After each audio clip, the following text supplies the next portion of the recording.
Movie की शुरुआत में हम देखते हैं एक लड़का बेन मिलर फिलहाल एक ऐसे रूम में है जो धीरे धीरे बंद हो रहा है। ये इस रूम से बाहर निकलने के लिए क्लू ढूंढता है, लेकिन कोई भी क्लू काम नहीं आता और ये रूम बंद हो जाता है और इसकी मौत हो जाता है। दरअसल ये है कौन और यहाँ कैसे आ गया, ये हमें आगे पता चलेगा। तो स्टोरी अब से 3 दिन पहले शिकागो में शुरू हुआ था। ये है जोई, ये अपनी फिजिक्स की क्लास में बैठी है। तभी टीचर बताता है कि आज से तुम सबकी छुट्टियां शुरू हो गई हैं। फिर जब स्टूडेंट्स यहां से जाने लगते हैं तो प्रोफेसर जोई को बुलाता है और कहता है कि तुम बहुत टैलेंटेड हो, लेकिन सबके सामने अपनी बात रखने से डरती हो। डर को खुद पर हावी ना होने दो। इन छुट्टियों में वो काम करो जिसे तुम्हारा डर निकल जाए। फिर नेक्स्ट सीन में हम जैसन को देखते हैं जो स्टॉक मार्केट की टिप प्रोवाइड करवाने वाली कंपनी में जॉब करता है। ये खुद को इस लाइन का इंटेलिजेंट समझता है। तभी इसका एक क्लाइंट इसे फोन करके बताता है कि मैं तुम्हारे लिए एक गिफ्ट भेज रहा हूं। जब इसे वो गिफ्ट मिलता है तो उसके अंदर एक छोटा सा बॉक्स निकलता है और ये उसको यूजलेस समझ के वहीं पर छोड़ देता है और अपने घर चला जाता है। फिर नेक्स्ट में हम बेन को देखते हैं जिसको आपने मूवी की शुरुआत में मरते हुए देखा था। ये एक कंपनी के लिए पैकेजिंग का काम करता है। फिर एक दिन ये अपने बॉस को अपनी पगार बढ़ाने के लिए कहता है। इसका बॉस इसे कहता है कि तुम यहां से बाहर निकलो और अपने लिए नए दोस्त बनाओ। अगले दिन जब जोई की रूममेट अपने घर जा रही थी तो उसे बाहर एक बॉक्स मिलती है जो उनके प्रोफेसर ने जोई के लिए भेजा था। उस बॉक्स में से भी उसी तरह का एक छोटा सा बॉक्स निकलता है जैसे जेसन को मिला था। अगले दिन जब बेन अपने काम पर जाता है तो उसी तरह का एक बॉक्स उसके टेबल पर भी पड़ा था। साथ में एक कार्ड था जिसके ऊपर लिखा था, इस जॉब से छुटकारा पाने का एक यही तरीका है। अब सबसे मुश्किल काम था इस बॉक्स को ओपन करना, लेकिन ये सभी इस बॉक्स को खोलने में कामयाब हो जाते हैं। फिर इस बॉक्स के अंदर से उन्हें एक एड्रेस कार्ड मिलता है जिस पर लिखा था कि ये एस्केप रूम के लिए एंट्री वाउचर का काम करेगा। फिर एस्केप रूम के लिए अमेंडा नाम की एक लड़की भी आई थी, रिसेप्शनिस्ट। उसका फोन यहीं पर जमा करवा लेता है क्योंकि वो बताता है इसे पजल की तस्वीरें लीक होने का चांस है। फिर उसे लिफ्ट में एक डेनी नाम का लड़का मिलता है जो हमेशा अपना दूसरा फोन अपने पास रखता था। फिर वो एक रूम में जाती है जहां उसे और भी लोग बैठे मिलते हैं। सभी आपस में इंट्रोडक्शन करते हैं। इस रूम में 6 लोग थे, लेकिन सब सोच रहे थे कि गेम शुरू होने से पहले कोई तो आकर इन्हें रूल्स बताएगा, लेकिन इन्हें यह नहीं पता था कि गेम शुरू हो चुका है। फिर बेन कहता है कि जब तक गेम मास्टर आकर रूल बताता है तब तक मैं एक सिगरेट पी आता हूं। जब वो डोर खोलने के लिए हैंडल को घुमाता है, डोर हैंडल डोर से अलग हो जाता है। फिर वे सब उसे वापस वहीं डालने की कोशिश करते हैं। तब डेनी कहता है ये एस्केप रूम है, गेम शुरू हो चुका है, अब हमें यहाँ पर कोई पजल या कोई कोड वगैरह ढूंढना होगा। फिर वे सभी उस रूम की सभी चीजें चेक करने लगते हैं। माइक को एक बुक के अंदर से स्क्रू ड्राइवर मिलता है। जूई को उस बुक पर कोई कोड नजर आता है। फिर जब वो उस कोड को लॉक के अंदर डायल करती है तो उस रूम के अंदर हिटर्स ऑन हो जाते हैं। अब उन्हें समझ में नहीं आता कि क्या करना चाहिए, इसलिए अमेंडा एक कांच के गेट को नॉक करती है जहां से उन्हें आवाज आ रहे थे और कहती है कि हमें हिंट चाहिए। फिर उसके अंदर से एक लड़की की आवाज आती है, प्लीज बैठ जाइए, जल्द ही आपकी हेल्प के लिए कोई आएगा। फिर बेन कहता है क्यों ना हम इस दरवाजे को इस सिलेंडर से तोड़ दें। तभी वहां पिलर्स में लगे हीटर्स भी ऑन हो जाते हैं। तभी जोई को वो सिलेंडर से एक चाबी मिलती है। वो चाबी थी उसी कांच वाले गेट की जहां से रिसेप्शनिस्ट की आवाज आ रही थी, प्लीज बैठ जाइए, जल्द ही आपकी हेल्प करने कोई आएगा। तभी वहां लगे फोन की घंटी बजती है। फिर जेसन वो कॉल रिसीव करता है। उसमें एक रिकॉर्डिंग वॉइस कहती है कि बताए हुए सभी रूल्स फॉलो करें, जबकि उन्हें कोई रूल्स बताए ही नहीं गए थे। तभी वहां और भी हिटर्स ऑन हो जाते हैं। अब रूम के साथ साथ माहौल भी गर्म हो गया था। अमेंडा पैनिक हो जाती है, इसलिए जोई उसे एक गिलास पानी देती है। तभी जोई को वुडिंग लिखी हुई नजर आती है, doctor Wootton use says please use the coasters at all time. फिर वो टेबल पर पड़े कोस्टर को दबाती है। उसको दबाने से एक पेंटिंग ऊपर की तरफ जाती है और उसके पीछे बाहर निकलने का रास्ता बना हुआ था। फिर जेसन उसके अंदर जाकर कहता है कि मुझे बाहर निकलने का रास्ता मिल गया है। फिर वो माइक से स्क्रू ड्राइवर मांगता है। माइक भी स्क्रू ड्राइवर लेकर अंदर जाता है। फिर जेसन स्क्रू ड्राइवर से उस वेंटिलेशन पाइप में लगी जाली खोलता है। फिर वे अमेंडा को भेजते हैं, लेकिन मुसीबत ये थी कि अगर एक एक करके सब लोग इसी तरह जाते रहे तो लास्ट में कोस्टर को कौन पकड़ेगा। और कोस्टर एक नहीं बल्कि 4 थे। फिर जोई भाग कर जाती है और गिलास में पानी भर कर लाती है। जब वो उसे कोस्टर के ऊपर रखती है तो बात बन जाती है। अब उन्हें 3 और गिलास पानी चाहिए थे, समय कम था, इसलिए वो भी वहां से चली जाती है। फिर बेन और डेनी गिलास में पानी भर भर के कोस्टर के ऊपर रखते हैं। वहां 3 गिलास पानी तो था, लेकिन चौथा गिलास अमेंडा पी गई थी। इतने में वहां गैस बर्नर ऑन हो जाता है। फिर बेन उस गिलास के अंदर शराब डालता है, गिलास भर जाता है और वेंटिलेशन का दरवाजा फिर से खुल जाता है। फिर ये दोनों भी वहां से बच निकलते हैं। इन सब की किस्मत अच्छे थे कि इनमें से कोई भी मरा नहीं था। अब इन सब में इस बकवास गेम को लेकर बहस हो जाता है, लेकिन जेसन कहता है कि बात $100 की है और मैं ऐसे हारने वाला नहीं हूं। अब वहां एक और दरवाजा बना था। जेसन उसे खोलने की कोशिश करता है। अमेंडा डैनी से उसका फोन मांगती है ताकि पुलिस को फोन कर सके, लेकिन फोन में नेटवर्क नहीं था। फिर वे सभी उस दरवाजे का लॉक खोलने के लिए क्लूज ढूंढते हैं। वहां एक बोर्ड पर लिखा था, तुम्हारा नाम इतिहास में अमर हो जाएगा। फिर बेन को वहां पर कुछ वर्ड्स दिखाई देते हैं। वो उन वर्ड्स को जोड़कर एक नाम बनाता है। वो नाम डालने पर उस दरवाजे का लॉक खुल जाता है। जब वे बाहर जाते हैं तो देखते हैं वहां चारों तरफ बर्फ ही बर्फ थी। फिर वहां का दरवाजा अपने आप बंद हो जाता है। इन लोगों को विश्वास नहीं होता कि इस घर में से ये कौन सी दुनिया का दरवाजा खुल गया है। टेम्परेचर डाउन होने के कारण सबको सर्दी लगने लगती है। फिर डैनी आगे जाने लगता है और अचानक किसी चीज से टकराकर नीचे गिर जाता है। वो एक बड़ी सी स्क्रीन थी, यानी ये जगह एक धोखा था। फिर जब डैनी स्क्रीन को छूता है तो वहां टेम्परेचर को और डाउन करने के लिए सिस्टम ऑन हो जाते हैं और सर्दी जरूरत से ज्यादा बढ़ जाती है। फिर डैनी कहता है कि हमें क्लूज ढूंढने होंगे। फिर वे सब आसपास बिखर जाते हैं और बारीकी से उस जगह की छानबीन करते हैं। माइक को वहां पर एक मछली पकड़ने वाली स्टिक दिखता है और जेसन कहता है कि मुझे एक दरवाजा मिला है, लेकिन इसे खोलने के लिए चाबी चाहिए। फिर अमेंडा को एक जैकेट मिली, वो जैकेट जोई को दे देती है। इतने में बेन का पैर फिशिंग होल में गिर जाता है और वो कहता है कि मैं अपना पैर महसूस नहीं कर पा रहा हूं। डैनी कहता है शायद पानी में कोई क्लू हो। तभी माइक फिशिंग रड लेकर वहां आ जाता है। तभी जोई ने जो जैकेट पहनी थी उसके अंदर उसे एक कंपास मिलता है। वो कंपास जोई को एक आइस बियर के पास ले जाता है। फिर जब वो बियर के मुंह में हाथ डालती है तो उसे वहां से एक मैग्नेट मिलता है। फिर वे लोग मैग्नेट को फिशिंग रोड के साथ बांधकर पानी में डालते हैं।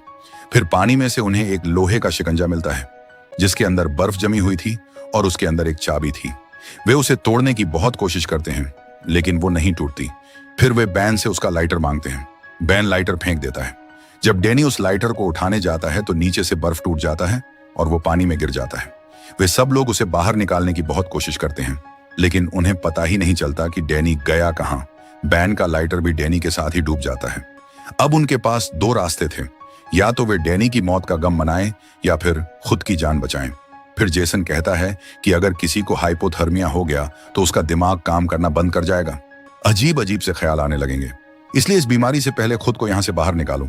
फिर वे सब लोग अपने शरीर की गर्मी से उस बर्फ को पिघलाते हैं। इस काम में उन्हें कई घंटे लग जाते हैं। ठंड के मारे माइक बेहोश हो जाता है। तभी जेसन उस बर्फ के टुकड़े में से चाबी निकालता है, लेकिन अब वो भूल गया था कि वो दरवाजा किधर है। फिर उन्हें दरवाजा मिल जाता है और वे उसमें चाबी लगाते हैं। तभी उन्हें पता चलता है कि दरवाजा वो नहीं बल्कि की दूसरी तरफ है। फिर वे भागकर उसके पास जाते हैं। अब वहां बना बर्फ भी टूटने लगता है, लेकिन ये सेफली अंदर चले जाते हैं। तभी वो रूम जिसके अंदर ये सभी आए थे वो ऊपर जाने लगता है। फिर ये सब लोग गौर करते हैं कि ये रूम उल्टा बना हुआ है। तभी वहां बेकार सा म्यूजिक बजने लगता है। माइक कहता है कि ऊपर बने बॉल पर 8 नंबर की बॉल गायब है। तभी वहां से बर्फ टूटकर नीचे गिर जाता है। वे सभी दीवार के साथ चिपक कर खड़े हो जाते हैं। तभी अमेंडा ऊपर चढ़ के क्लूज ढूंढने लगती है। उसे वहां पर एक शेप मिलती है। वो उस पर कोड डालकर देखती है, लेकिन कोड काम नहीं करता। तभी जोई को एक पजल गेम दिखती है। फिर वो माइक की हेल्प से उस गेम के पास जाती है और उसे सॉल्व करने की कोशिश करती है। तभी जोसन के नीचे वाला फर्श भी टूटकर नीचे गिर जाता है, लेकिन वो बच जाता है। फिर जोई उस पजल को सॉल्व कर लेती है और वो अमेंडा को कोड बताती है, लेकिन वो कोड भी गलत था, इसलिए एक और फर्श टूटकर नीचे गिर जाता है। अब जॉय, बेन और माइक एक ही सेल्फ से लटके थे। तभी उस सेल्फ का पेज अपने आप खुलने लग जाता है और वो सेल्फ नीचे लटक जाती है। फिर जेसन कहता है, माइक अगर तुम इस सेल्फ से नहीं उतरे तो तीनों मर जाओगे। इतने में जॉय का हाथ फिसल जाता है और वो नीचे फर्श पर गिर जाती है। तभी जेसन नीचे उतरकर उसे होश में लाता है। फिर जॉय वापस ऊपर चढ़ जाती है और कहती है, ये रूम उल्टा है तो कोड को भी उल्टा डालो। अब की बार वो शेप खुल जाता है और उसके अंदर से उन्हें 8 नंबर की बॉल मिलता है। अब वे सभी ऊपर चढ़ने लगते हैं। अब अमेंडा को वो 8 नंबर की बॉल अपनी जगह पर प्लेस करनी थी, इसलिए वो पूल से लटक कर आगे बढ़ती है। तभी वो बल उसकी पॉकेट से निकलकर नीचे गिर जाता है। फिर अमेंडा उस बॉल के और नीचे गिरने से पहले वहां कूद जाती है और उसे उठाकर जेसन की तरफ फेंक देती है। तभी वो वाला फर्श भी टूट जाता है और वो टेलीफोन की वायर के साथ लटक जाती है। टेलीफोन की वायर कमजोर थी, इसलिए वो नीचे गिर जाती है। तभी जेसन अपने पीछे वाले दरवाजे के ऊपर एज ए डोर हैंडल वो बॉल लगाता है, यानी कि वो बॉल ऊपर पुल के ऊपर नहीं बल्कि दरवाजे के ऊपर लगनी थी। अब सब लोग वहां से बाहर चले जाते हैं। अमेंडा की मौत से जोई बहुत रोती है। अब वे एक ऐसे रूम में आ गए थे जो इन लोगों के पास्ट से जुड़ा था। ये सब लोग पहले किसी ना किसी हादसे में बच चुके थे। इन लोगों को विश्वास नहीं होता कि उन्हें कैसे पता चला कि हम इस तरह की जगह पर पहले भी रह चुके हैं। ये लोग इनके बारे में सब कुछ जानते थे। अब ये देखना चाहते थे कि इन चारों में से कौन लकी है। तभी वहां अनाउंसमेंट होता है कि खाने पीने और सोने को अपनी लाइफ ना समझे, अपनी लिमिट्स को चेक करें। और फिर वहां 5 मिनट की काउंटडाउन शुरू हो जाता है। अब इन्हें खुद की लिमिट्स चेक करने थे और वे लोग कैमरों से इन चारों पर नजर रखे हुए थे। इसलिए जोई उन कैमरा को तोड़ने लगती है। बाकी के सब लोग क्लूज ढूंढने में लगे थे। जेसन समझ जाता है कि 3 मिनट बाद जहरीली गैस छोड़ दी जाएगी। फिर उन्हें वहां से कुछ एक्सरे मिलते हैं, उनमें कुछ साइन बने हुए थे। बैन समझ जाता है कि ये EKG मशीन के साइन हैं। फिर जेसन वो मशीन ढूंढ लेता है। पहले वो बैन पर इसे ट्राई करता है। उसकी हार्ट रेट नॉर्मल थी। फिर वो माइक को ट्राई करने के लिए कहता है। उसका हार्ट रेट 133 तक पहुंच जाता है।